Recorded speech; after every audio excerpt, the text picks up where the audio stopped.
we've talked about what one parent or two parents do with their children and how that impacts them.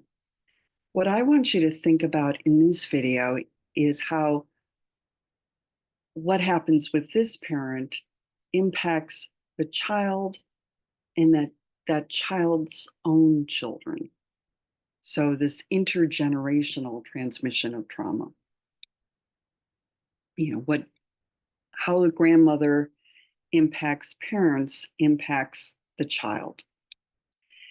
And that's something that Adam Frankel, who we've talked about at several points this semester, what he experienced with his family.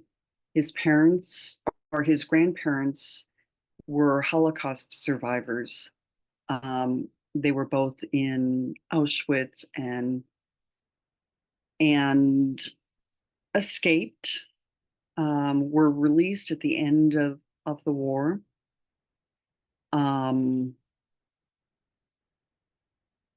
Immigrated to the US, changed their names because they wanted to avoid anything German, and in general seemed to do fairly well.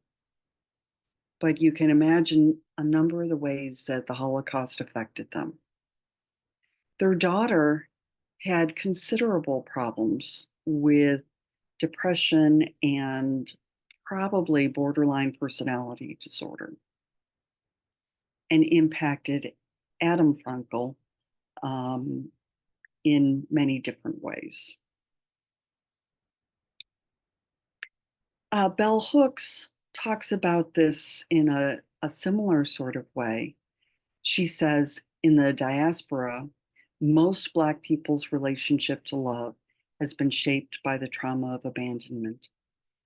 As slave or in the families of enslaved people have been broken up.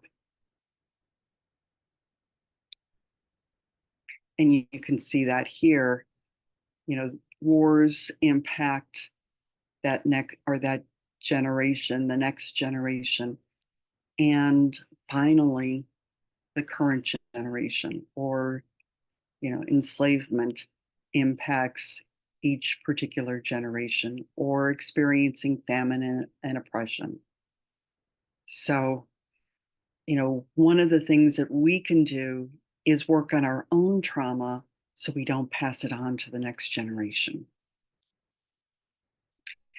We're going to talk some about epigenetics, but I encourage you to watch this really well done video talking about epigenetics. With epigenetics, we're really talking about the role of the environment impacting what genes are turned on and what genes are turned off. So we're not just talking gene leads to a genotype leads to a particular phenotype, but that the genes in a particular environment lead to particular expressions based on what's happening. So as we're thinking about transmitting trauma to children, one piece of this is, what we've talked about is epigenetics. So we turn genes, that are no longer adaptive off, or turn them on, right? We can also impact children in terms of behavioral transmission of trauma. So perhaps we're unable to create safe environments, healthy boundaries, or teach our children how to regulate their emotions well or cope effectively, or help them even recognize that they're loved and wanted.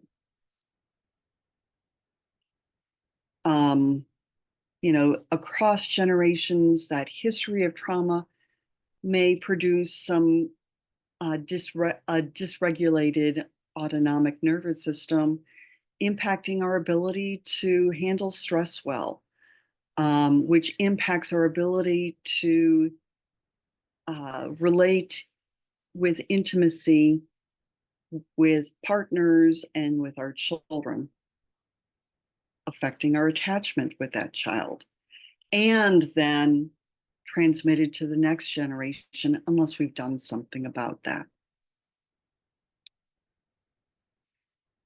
One of the things you might think about is, should we require that all parents take a mental health assessment before having children?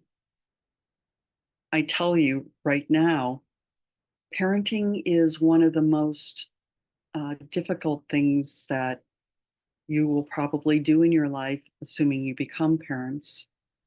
It's also, perhaps one of the most meaningful things that you'll experience. But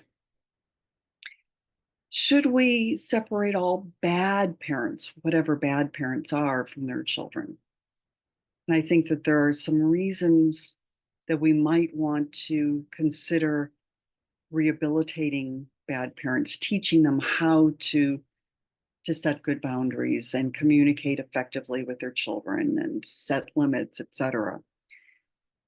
Children, even if they're angry with their abusive or neglectful parents, love them often.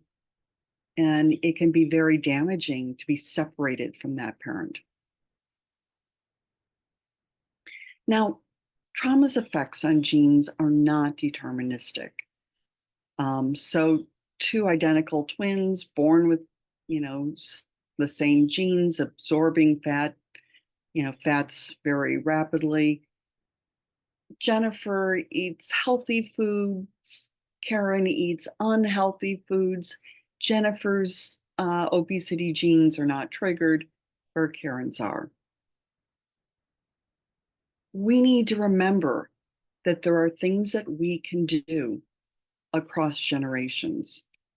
And this impacts Jeanette McCurdy's ability to clearly, she was impacted by her mother and her grandmother, but also in her life, she has made some decisions about how to get back on track. We talked about Adam Frankel, who experienced a significantly confusing parenting strategy from his mom. And at this point, seems to be doing all the things that he can to get back on track. And Drew Gilpin-Faust, who's a historian, experienced a lot of the same kinds of issues from her mother, who had a variety of different mental health problems, perhaps. She seemed to be anorexic, seemed to be abusing alcohol. Her mother seemed to be abusive and neglectful, but she also had a nanny who was very supportive of her and her siblings and really believed that she walked on water. And Faust describes herself as doing pretty well at this point. So yes, we can transmit and treat we can transmit trauma. We can also treat it. Childhood trauma creates an environment where we may see some of these epigenetic effects, that impact what happens in the HPA axis, impacts, our hormones, impacts our neurotransmitters, impacts or sort of sets off some of the psychiatric disorders that a child may be at risk of.